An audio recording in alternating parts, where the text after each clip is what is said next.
Austerity. I'm very austere. You see, I always maintain austerity. Look at my clothes. They are perfect. They are always be in a yellow dhoti is always there. Okay. You got it?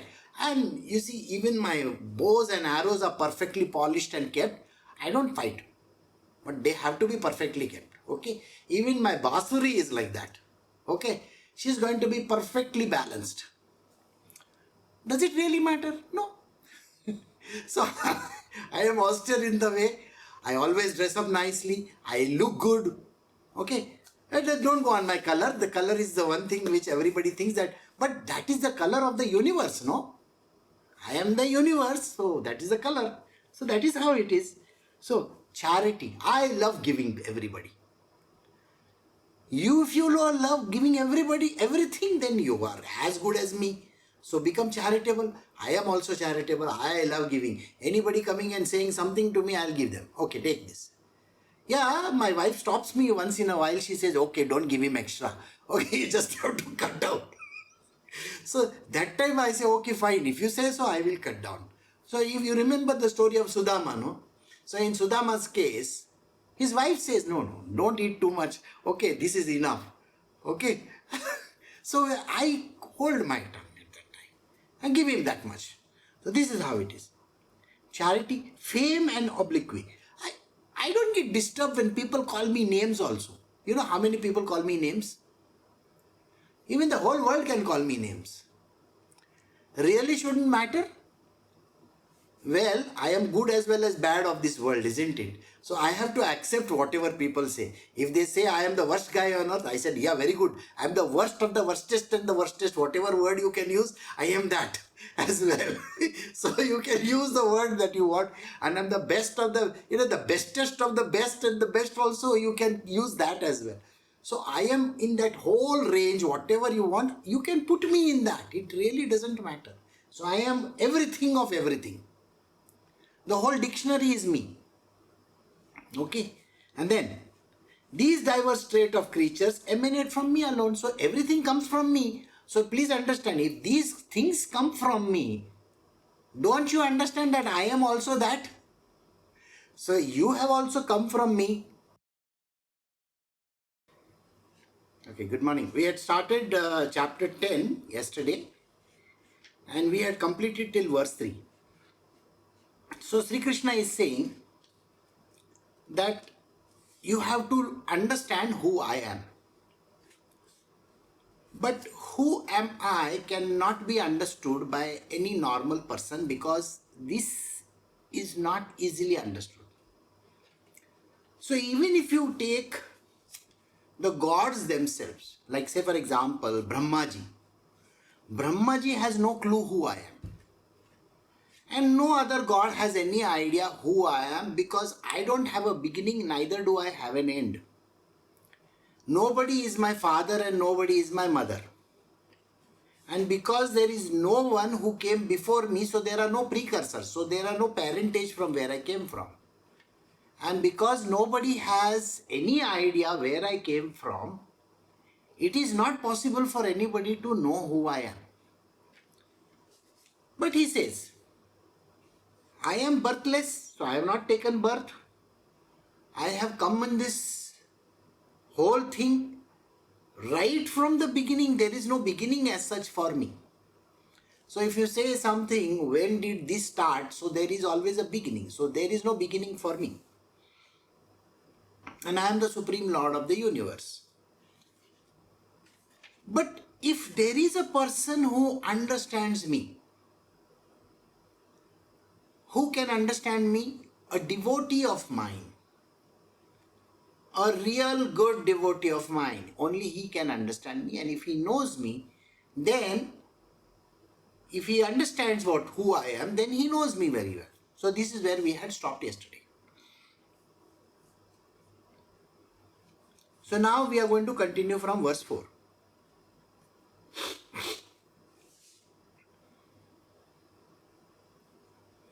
We are doing Bhagavad Gita chapter 10 verse 4-5.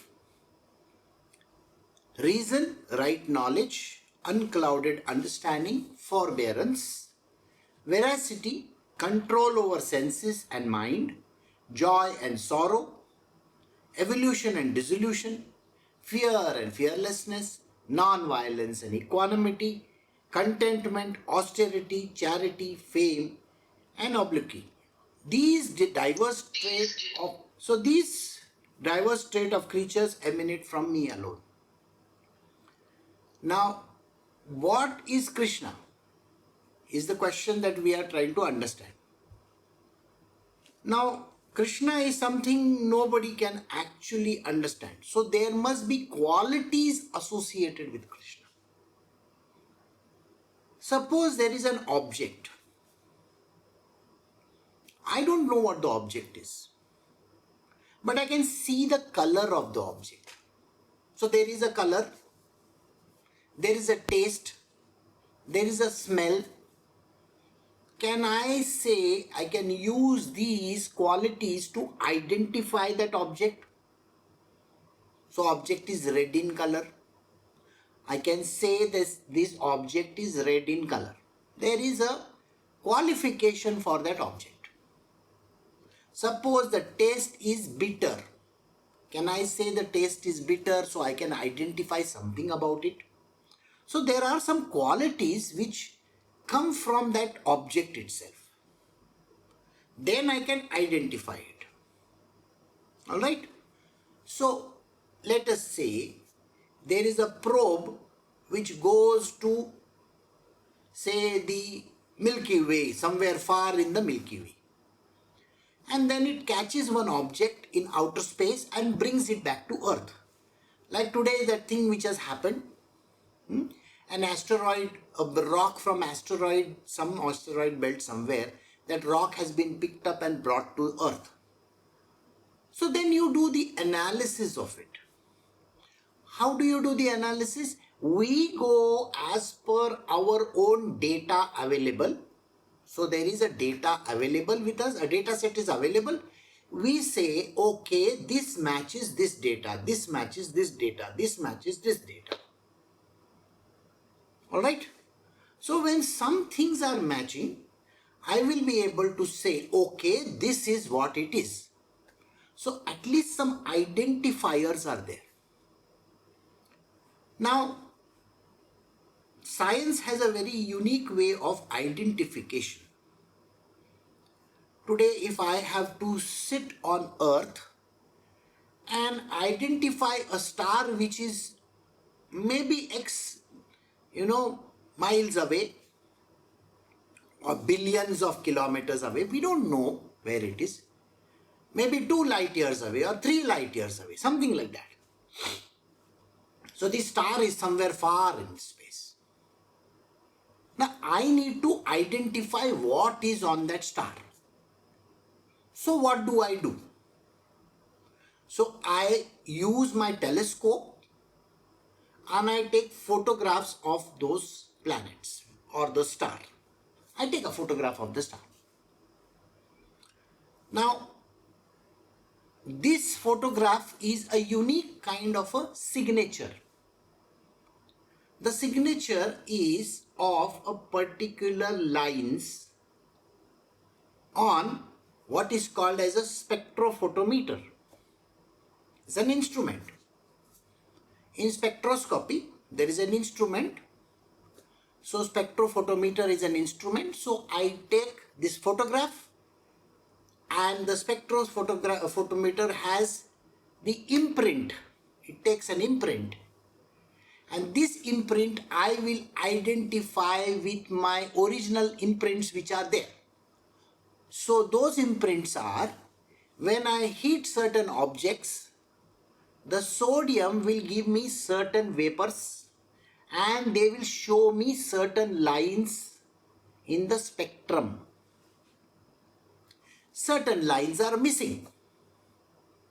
So when those lines are missing, I can say this is sodium. Then I can identify potassium. Then I can identify some gases. Then I can identify some kind of minerals. So all this is identifiable on Earth.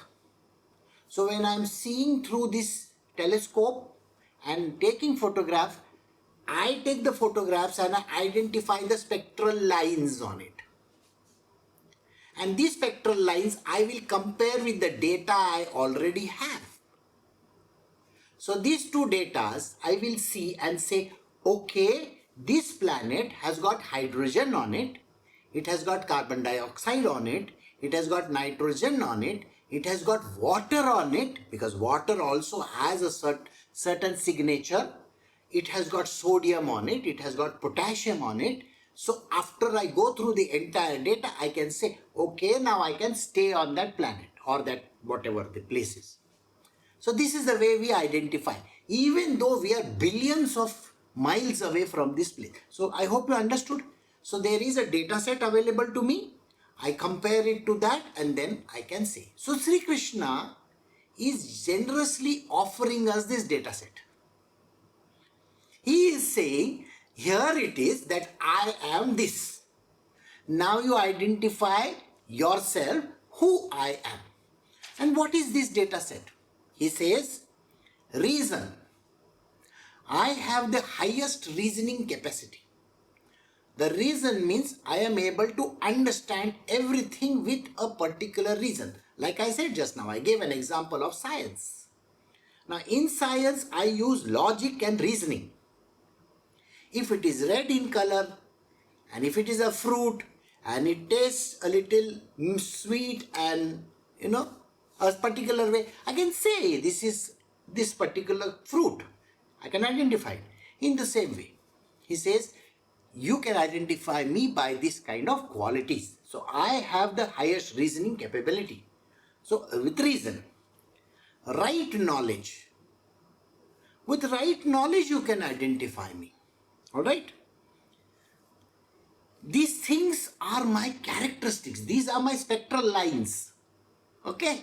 This is who I am. I want you to understand who I am. Then, unclouded understanding. The understanding which is perfect. I don't have doubts in anything. I just have to look at a person, I look at a thing and I know perfectly what it is. That is the kind of understanding that I have. Forbearance. I am able to withstand all problems in this world. I am having a great forbearing capacity. I can withstand anything. So there might be so many stresses, so many pains, so many sorrows. I can withstand everything. So there is nothing in this world which can touch me. So I don't get disturbed by anything. Then he says veracity, control over the mind and senses, joy and sorrow. See, I'm not going to do this in detail. So these are words which identify him. These are like spectral lines, okay? Sodium, potassium and all that. So just going to go through a few so you get an understanding. So I can be identified by any of these things. When a person has control over their mind, joy and sorrow, everything. Now why is he giving us all these things? The reason why he is giving these things is because if you can develop these qualities, then you will know who and what I am. Do you want to know who I am and what I am? Then this is a way. So control over your mind, you will understand me. Because I have control over the mind. So do you understand what he is saying? If I want to identify with an object, that object and me has to match. Alright? We have to look the same. We have to experience the same. See, many a times we have understood that how does the other person feel? What is the understanding of this other person? Can you say what the understanding is there of the other person? We are very judgmental. Suppose there is another person in front of us. We look at that person and we start making judgments on that person. So you look at a person and you think that, oh, he's an idiot. He behaves like one. Look, he comes and asks me questions which is so simple questions, isn't it? Why doesn't he understand this? Then what do you say to that person? Oh, he's not as good as I am. I am better than him. This is how we look at people. We are judgmental to the core. What did he say? Unclouded understanding. If your understanding is like this, do you think your understanding is clouded or unclouded? You are definitely having clouded understanding because you don't understand the person. I'll tell you what I do normally. Whenever I go for some kind of seminars or some kind of people whom I have to meet, I go like dressed like an ordinary person and I sit over there and I will behave like a person who has no knowledge about any subject.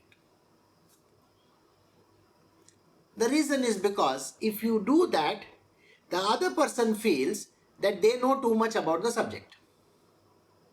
So they will try to tell me about the subject. And when I behave as if I don't know anything, then they start thinking that I am a big duffer over there. He doesn't understand. This is a trick which normally Krishna plays with everybody. You have to understand this. He will behave like a complete, I don't know this.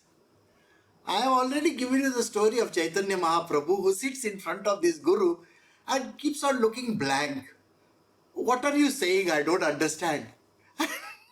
And the Guru keeps on, that particular master keeps on explaining to him, why don't you understand? Why don't you understand? This is so simple. It is written. And Shankaracharya has said these words. And yet you want to be in spiritual and you don't understand. After all this, finally, Chaitanya Mahaprabhu opens his mouth and says, whatever you have said is all wrong. So what? You are telling me whatever I have said is all wrong. How can that be? So then what happens is, then Chaitanya Mahaprabhu tells him all those different meanings of the same word. So 51 times he gives them the meaning.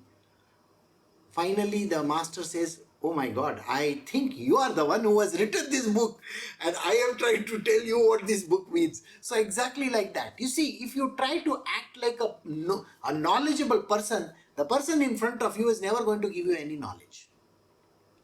So it is important to behave as if you don't know and you want to know more. And when you want to know more, the other person in a frustrated way wants to explain to you like a kid. See, this is what it is. This is what it is. This is what it is. And even then after that also if you say I don't know, then the person gets very frustrated and says, you are like a duffer, I'm trying to explain and you don't understand. So it's a very strange phenomena. That is the reason why. Don't have to show the understanding. You should have the understanding. And to know about another person, don't try to make judgments on that person. See, Sri Krishna never makes judgments. He knows. There is a difference between knowing and making judgments. You have to know the characteristics by looking at an object. But it is not important to verbalize it. Never say. When you are sitting in a company of great people, who think they are great rather, you are not supposed to open your mouth and try to prove you are greater than them. You just have to keep quiet and listen to them. It is important to listen to them. So, Sri Krishna says, when you have one of these qualities, when you can control your mind, you will know who I am. So, we were having a small discussion, and in that discussion we said that, why is it that people don't do certain things? So what is the answer? So the person says, I want to do it. No, the question was very clear. Why don't you do it? It's not the answer is, I want to do it. Why don't you do it? Because I am lazy? That is not the answer. Because I feel that, I will take up more time, I may not be able to do. So these are called factors, called fear, anxiety. These are only words. So you can say these are the words, but that still doesn't answer why you are not doing it. You can keep on saying the words. Apple is red. Orange looks like orange only. So you cannot say the word, a characteristic of that thing, and say that that is what it is. So answer doesn't lie in that. Why doesn't a person not do? Have you ever tried to ask yourself this question? What doesn't allow you to do? Is it that you can't do? Of course you can do. Just now you promised me, I will do it tomorrow. That means you are capable of doing. So that's not, the capability is not important. Why didn't you do? What can you say? This is a very big question. And nobody has been able to come up with the answer. Because the answer is very, very tedious. It's right inside the question. And it's not so easy to find the answer. So if you have this understanding, then you know Krishna. Because Krishna has this understanding. Why doesn't that person not do? Krishna has an understanding. Okay. So, fear and fearlessness. Now, these are two things which are there. Fear is there on one side and fearlessness is there on one side. Now, fear, it emanates from Krishna. The whole universe is afraid of him. See, just looking at it, people are afraid. So, today morning, someone was here and he asked me the question, why don't people connect with you? I said, fear is very big thing. They're afraid. What are they afraid of? They're afraid that I'm going to eat them up. I'm not a lion. I'm not a tiger over here. But fear is a factor. Fearlessness is also a factor. Both these emanate from Krishna. Non-violence comes from him. Non-violence, I don't want to get involved in a fight. Can I find a solution? Remember in Mahabharata, even Sri Krishna is the person who went and spoke to both the sides and said, there is no need to fight. But when both the sides are insistent, we want to fight, then he said, then I am available and my army is available. Whichever you want, you can take. And that is how they got distributed. But he said, I am not going to raise my sword. I am not going to fight. Okay? A very funny story where he has to kill one Rakshasa. Alright? So when he has to kill one Rakshasa, he doesn't kill him. Okay? What he does is he goes and he throws a stone on the Rakshasa. Rakshasa gets up. And Krishna hides behind a rock. And the person who comes in front of him, that Rakshasa looks at him and says, oh, you want to fight with me? And that person fights with him. This is one story. I'll tell you another story. When Rukmini tells Krishna, come and kidnap me and take me away and get married to me, Krishna says, okay, I will get married to you.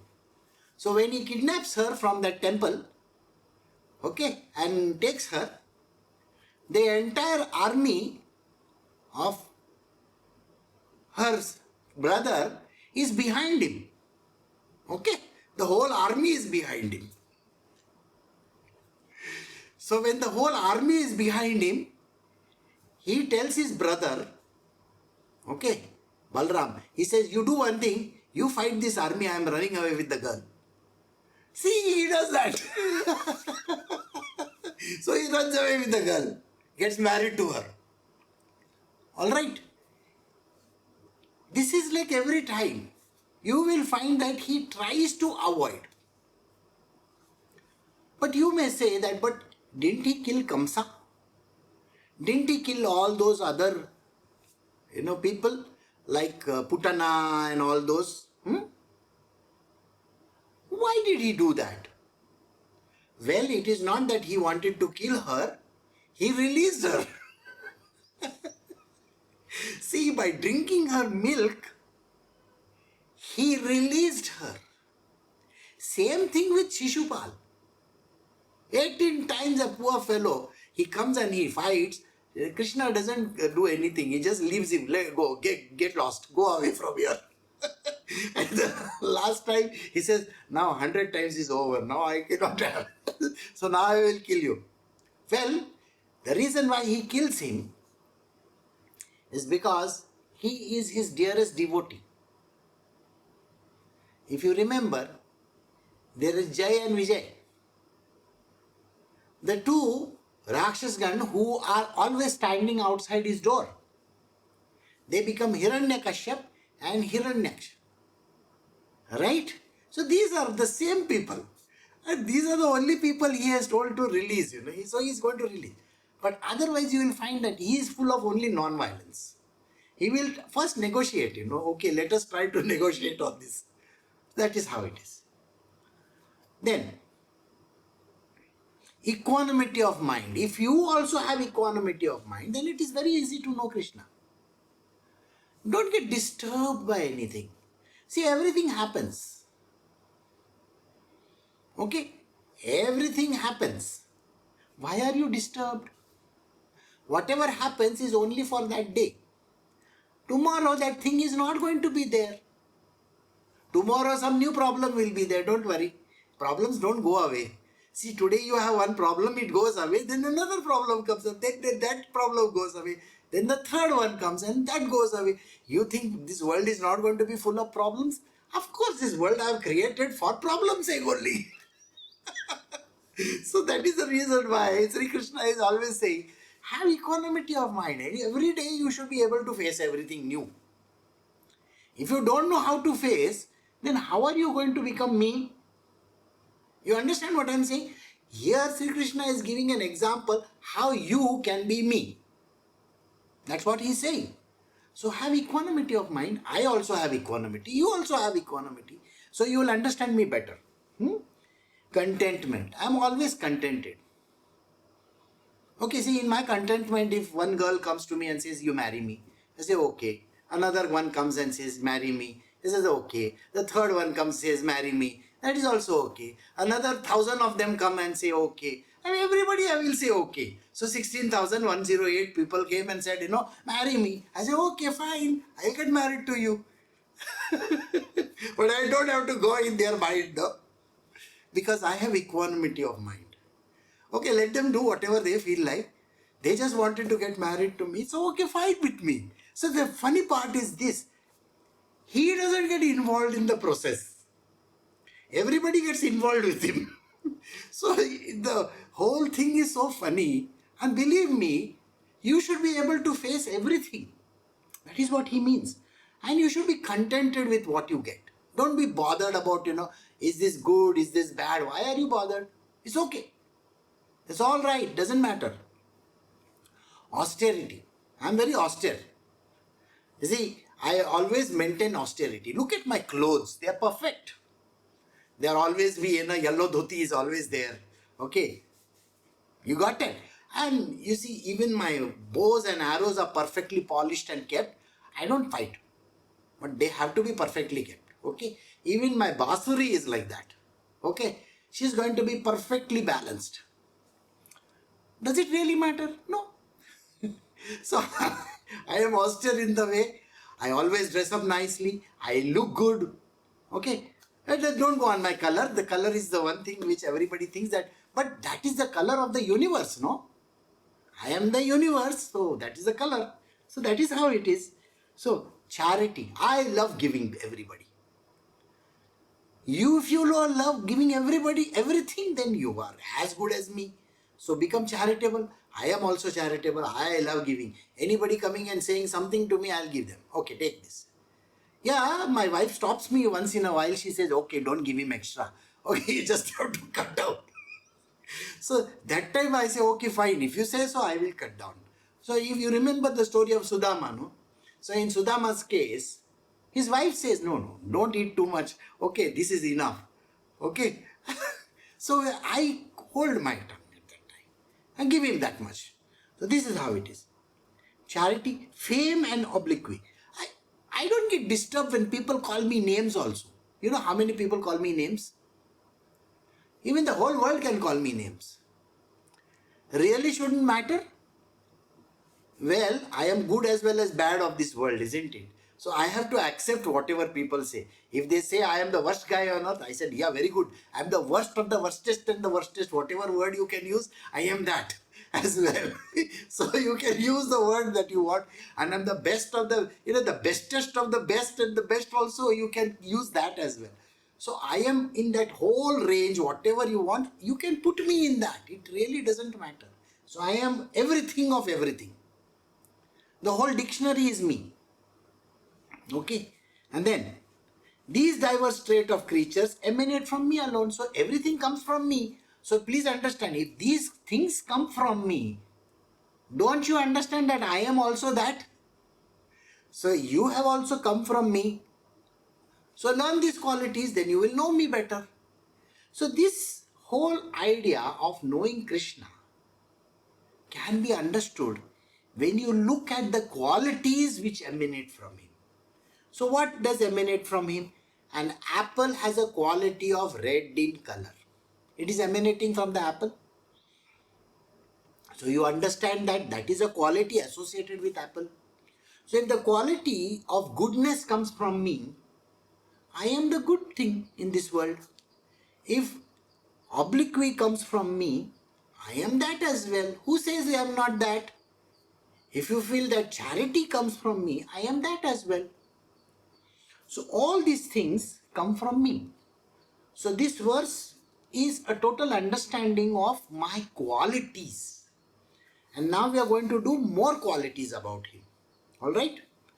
So we're doing chapter 10 verse 6 of the Bhagavad Gita. The 7 great seers. There are 4 elders. The 14 Manus or progenitors of mankind, who are all devoted to me, were born of my will. From them all these creatures in the world have descended. So first and foremost, Saptarishi, the 7 great seers. There are Saptarishis. Saptarishis are the 7 knowledge centers. Okay? Sapta means 7. Rishis, knowledge incarnate. Okay? They have knowledge within them. They have written scriptures. They have told the world what this is, whole thing. There are people have different ideas about these Saptarishis. It does not matter who looks at them. You will find that every Manavantara means the 4 yugas together. Got it? 4 yugas together. What are the 4 yugas? Satyuga, which is called Krita also. Second one is Treta. Third one is Dwapara. And the fourth one is Kali Yuga. So these 4 yugas put together is one Manavantara. Okay? So this one Manavantara which is there was one Manu. One Manu. Okay? He is a Swayambhu Manu. That means one who comes from within. He emanates from within.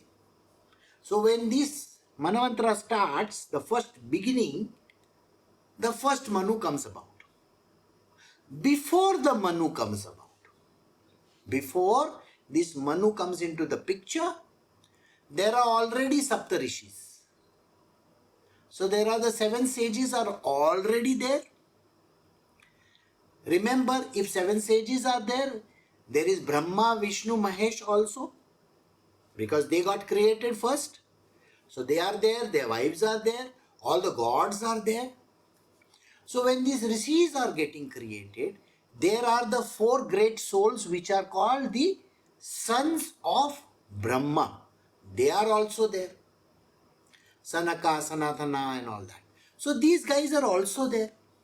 So they come after that. This whole thing starts in the first Manvantara.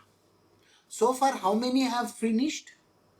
14. 1, 4, 14 have finished. So 14 Manvantaras I have made every time. So the first Manvantara, first 4 yugas, then the next 4, then the next 4, then the next 4. Like that 14 times this has happened. So all these things are coming from me only. They come because of me. I just think about it and it happens. Now you will ask me, but Krishna doesn't do any thinking. Of course not. Krishna is not a person who is going to think. So what does he do? He creates the first divine unmanifest. Alright? Now from the first divine unmanifest comes an entity which is itself an unmanifest entity in the form of it's going to create, it's going to get created. It's not yet done. So it is just getting created. So you may ask me, how do you mean that it is getting created? Okay. Now, if I have to ask you this, have you ever seen a fruit getting made in a tree? First there is a flower. Before the flower, what is there? A bud is there. Before the bud, what is there? You see, a small protrusion is there. Before the protrusion, what is there? Nothing. So you don't know what it is. So it is a general cell which becomes a small protrusion. So this general cell which becomes a small protrusion, think like that. So the unmanifest becomes manifest. Unmanifest becomes manifest. So the bud has to come. So like that. So when this bud has to come, it has to become what is called as from unmanifest to manifest. From this unmanifest to manifest, it also goes by another name, Narayana.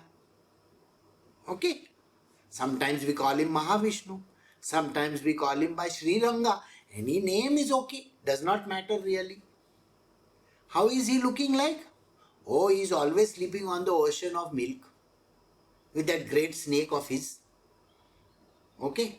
So this is how I visualize it. And next to him is who is there? Mahalakshmi is there.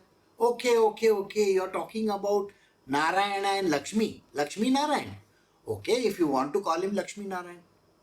If you are a Shaivite, you will call him Shiva and Parvati. Or you can call her Shiva and Shakti. Whatever. Does not really matter. So this is the first creative juice which is happening about. It's just coming about. So that is why when he is coming about like that, what did I say just now? He is sleeping on the ocean of milk. Is he awake? No, he is sleeping. He is in a deep state of samadhi. And he is only dreaming up the world. So he only dreams up. So now I want you to go through this line again and say, they were born from my will. I just thought about it. It's like, okay, these are coming from me. Let them come from me. From them all the creatures of the world have descended. From these, the whole universe has come into play. And that is how it began. And this is how it is going to be. So 14 Manvantaras I have done this constantly. I keep on doing this constantly. It just keeps on happening.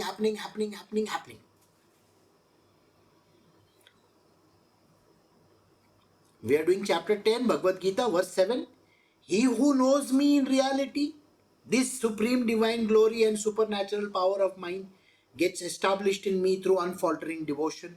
Of this there is no doubt. So any person who knows me like this, see, I have given the whole explanation. Qualities which are coming from me. Then the 4 yugas are coming from this. 4 great sages are coming from me. Then from me all the Saptarishis, and then this whole universe, and the Manvantaras, and the first Manu. Everything comes, so 14 Manus have come so far. They all come from within me. And then the whole world gets created. If you can understand all these, including my qualities, who can understand me? My devotee can understand me because he's only focused on me. You remember the question? Why did it happen? Why didn't you do what you are supposed to do? Think about it, think about it, think about it, think about it. The more you think about it, go deeper into that, the whole thing, you are going to come to the beginning of it. That is called quest. Know about it. Why did this happen? You can give me reasons, doesn't mean anything. So Sri Krishna says, if you know the answer to all this, these are the questions which have been raised by people. Do you know now that everything comes from me? Okay. Do you know all these qualities come from me? Okay. Think deeper. Become like me. When you emulate me, when you try to emulate me, you will become like me. Emulation is very, very important. So if you understand the characteristics, like non-violence, then you are like me. I don't fight. I don't get into all these things. I give to charity. I'm very benevolent. I'm very kind. I'm fearless. All these are my characteristics. Plus, I told you now, I am coming from this place, unmanifest. I have so many different ways of getting to this world. So all these put together is me alone. So only if you know who I am, only if you are devoted to me, you are having the single pointed devotion, will you know me and understand me. So, if you know me in reality, you should know me in reality. I am the one who has got this supreme glory. The highest of the divine glories are with me. And these supernatural powers of mine. I was able to create Manu just by thinking, isn't it? Think about it. What is it that I am doing? I am not even involved in the process. I am detached from all these things. And yet, through another agency, I am able to create this whole universe. I don't go and fight. I tell my brother, you go fight. Think about it. So if you can understand this, so these are my supernatural powers. You will get established in me. That means you will be totally immersed in me.